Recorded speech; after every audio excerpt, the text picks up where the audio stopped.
Before we get into the results, I just want to take a step back, because if we were back in the middle of March and I was sitting here and you were telling me what you were about to do, I'd be like, Scott Kirby's gone nuts, because energy prices have gone sky high. People are going to stop flying. They just won't pay up. Scott, can you take us behind the scenes, how you and the company navigated that energy shock over the past few months?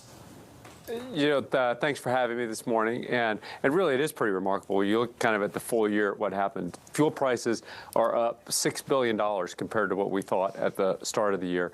And that compares to the best year in history, where we made a little under $5 billion. And the fact that we're sitting here today raising guidance and talking about at least having a shot at growing earnings on a year-over-year basis is a remarkable testament to the strength of demand. And the demand and the economy are really strong, but also that United Airlines has had the brand loyal United Next strategy that we had is the right strategy, and the people of United are doing a better job than any airline anywhere in the world at implementing that, at taking care of customers, and we've been able to attract enough of those brand loyal customers to United that we've mostly been able to overcome the fuel price spike. So I'm really proud of the team for what they've done in a tough environment to make it feel just normal if you're flying on United or if you're working at United. Scott, I remember earlier this year we were talking about how you expected demand destruction as prices got higher. You didn't see that, neither did other people, and you said you were surprised that you didn't see more demand destruction. Are you starting to see any signs of that, or at least customer fatigue in pricing?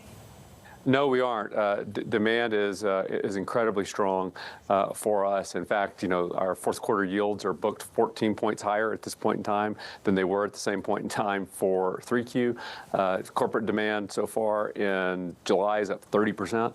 We really haven't. And I think as you sort of take a step back from it and look at what's really happened, it's air travel share of the travel pie got really, really small coming out of COVID. And even with fares where they are today, air travel is the prices are 13% lower in real terms than they were pre-COVID, while hotels are up significantly, and cruise lines and rental cars and everything else is up. And so I think we're just returning to a normal historic share of the travel pie for air travel. So the total cost of the trip is staying consistent with inflation, but after under-indexing to airlines, it's now over-indexing to airlines. And so the total cost of the trip isn't changing nearly as much as just airfares returning to the normal historical relationship that we've had to the total travel pie.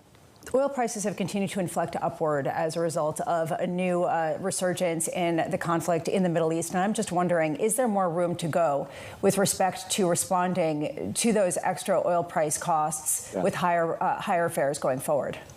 Well, like I said, airfares are down 13% in real terms from pre-COVID. So a short answer is yes. And in fact, there's been another fare increase this week. There were 5 or 6 when oil prices first spiked, and then when oil came down, they sort of paused, but there was another one this week. And so demand is strong, the consumer is strong, and it really is like our whole overall cost base. It's not just airfares, but our cost base with airport fees and maintenance and labor, those have actually gone up even more. And so it really is just a case of recovering all the inflationary cost increases that have happened, and recovering from the COVID trough in pricing. We were joking, Scott, earlier that the airline industry also is an AI trade for a lot of different reasons, but in part because of the business travel and how much is picked up. How much do you see that being driven by all the capital markets activity that we keep talking about with the big banks, the idea that everyone needs to fly around, meet their clients as they prepare for these incredible fundraising exercises? Well, I think it's probably more translated through in just what it means for the overall economy as opposed to, just specific the AI trade. But the economy is strong, and part of it is AI and all the build out that's happening with AI. But, as I said, 30% up in business travel so far in July. Business demand is really strong. The U.S. economy is really strong, and we're a beneficiary of that. One thing that we've seen is increasing creativity when it comes to how you approach different premium offerings. The latest being that in premium economy or economy plus, the middle seat gets blocked out and there's a shared table. I mean, is there something different about the creativity being used recently, whether it's different types of offerings, different segmentation, more specific offers to different slices of the consumer base? We really are trying to build a great brand loyal airline nose to tail. investing heavily in premium, but we're investing just as heavily in the economy cabin. We recognize that today's basic economy customer is tomorrow's Polaris customer, and we're just trying to build a great airline for everyone. And Starlink is an example. The Relax Row, which is in economy, is I think one of the coolest things we've done in a long time.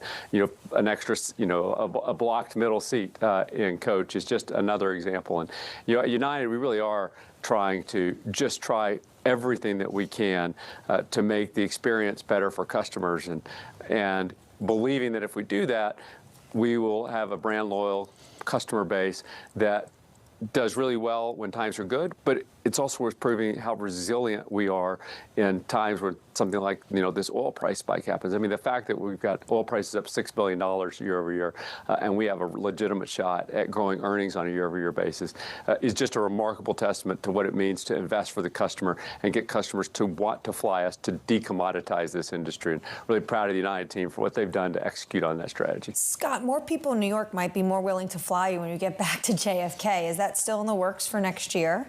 That is. We're very excited about it. Looking forward to getting back to JFK. Looking forward to, once we're back to JFK, we'll be the only airline with Starlink on the airplanes. For those of you that care about true high-speed Wi-Fi, we'll be the only ones in those markets. Looking forward to it. Scott, I love the idea of the Relax Row. When I was a teenager, young in my 20s, flying, when I saw an empty row of 3 seats and the plane taking off, I'd never been more excited. Yep. And as soon as you got up to about 35,000 feet, I was on it, trying to lie down and move the armrest to make this work. Scott, have you had that idea for a long time? I've wanted to do it. In fairness, Air New Zealand is the one that came up with it, and I've wanted to do it ever since they did it, and now we are. I'm excited about it. And by the way, I spent a number of trips when I was young and non-revving doing the same thing. When we get to be our age, it's a lot harder to do that on those 3 seats, and so the Relax Row is going to be a lot better. And plus, you can hang out with your kids, and of all the stuff we've done, I personally think it is one of the coolest things we've done. It's going to be great for kids and families.